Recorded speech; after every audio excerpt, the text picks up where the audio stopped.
মেঘ দেখতে এখন আর সাজেক যাওয়ার প্রয়োজন হবে না। মেঘ দেখতে পারবেন এখন বান্দরবনের লামায় মেরেঞ্জাবিলিতে। চলে গিয়েছিলাম মোস্ট স্ট্যান্ডিং একটা প্লেস বান্দরবনের লামায় অবস্থিত মেরেঞ্জাবিলিতে, আর সেখানে প্রচুর পরিমাপে মেঘ আপনারা হাতে ছুঁয়ে দেখতে পারবেন।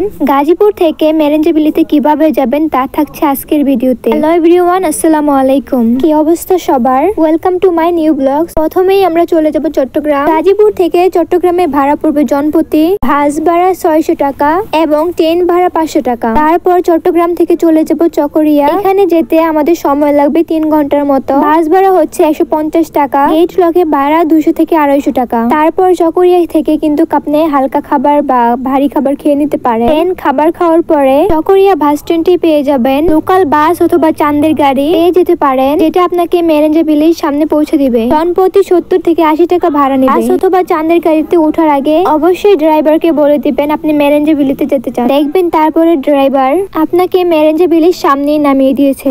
এটা হচ্ছে কর্ণফুলী নদী। ভোরের প্রকৃতির সাথে তুলনাই হয় না। ফার্স্টেই হচ্ছে মেরেঞ্জাবিলির ভাইরাল সেই রিসোর্টটা পড়েছে। এটাই মূলত ভাইরাল হয়েছে, কিন্তু এখানে অনেক রিসোর্ট রয়েছে। আপনাকে 20 থেকে 30 মিনিটের মতো হাঁটতে হবে, অথবা আপনি নিজ থেকে বাইক নিতে পারেন। সেই ক্ষেত্রে আপনাকে 100 অথবা 200 টাকা ব্যয় করতে হবে।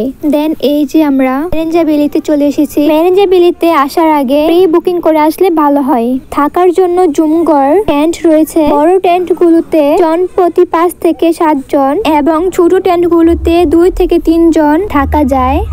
3 বেলা খাবার সহ 900 থেকে 1000 টাকা জনপ্রতি রাখবে। সেই হিসাবে কিন্তু অল্প খরচ আসে। আবার জুমঘর গুলোতে কিন্তু সর্বোচ্চ 10 জন থাকতে পারবেন, আর সেই ক্ষেত্রে আপনাকে 2 থেকে 2500 টাকা ব্যয় করতে হবে।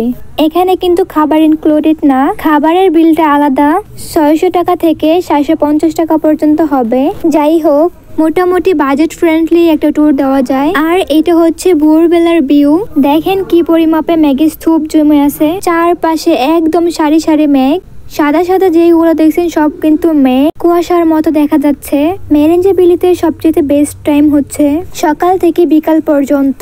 বাকি সময়টা একটুও ভালো লাগে না। মেরেঞ্জাবিলিতে ইলেকট্রিসিটি নেই বললেই চলে, তাই মাস্ট বি পাওয়ার ব্যাংক নিয়ে যাবেন সাথে। আই থিঙ্ক মেরেঞ্জাবিলিতে শীতকালে যাওয়া বেশ। চারিদিকটাই শুধু কুয়াশায় স্বচ্ছন্ন। আমার কাছে লামা হিল বেশ গুছানো এবং পরিপাটি মনে হয়েছে। যাই হোক, আপনারা যারা যাবেন আগে থেকে বুকিং করে যাবেন, না হলে কিন্তু ওইখানে যে ভীষণ অসুবিধায় পড়ে যাবেন। প্রকৃতির মাঝে নিজেকে হারিয়ে ফেলার সেরা স্থান পাহাড়।